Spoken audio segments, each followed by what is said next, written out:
just to clarify it, we never show heaven in the film. Heaven, this is, as Alice Sebold wrote the book, and we very much took our lead from that, is that there's a scene towards the end of the movie where there's without going into too much detail, there's a scene in which at the end there's a landscape, and at the very end of this landscape, this golden kind of tunnel opens up, and there's a bright yellow light comes down, and Susie has a choice of whether or not she's going to go towards that light.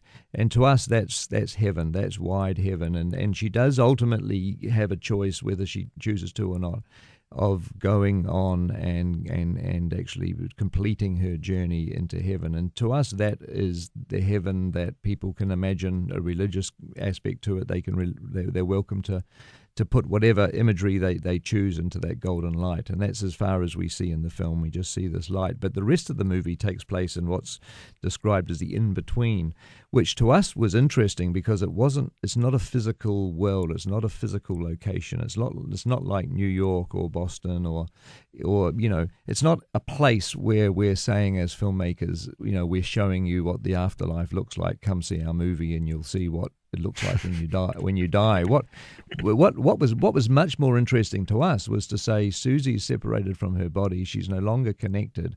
So what we're doing now is we're taking her point of view because she's our lead, she's our protagonist. But she's in this, her mind is now free of her body, and she's in this dreamlike sort of almost the world of subconscious and dream. And so she's in this shifting reality, which is based and built around her as a 13-year-old in 1973, which is when the film's set.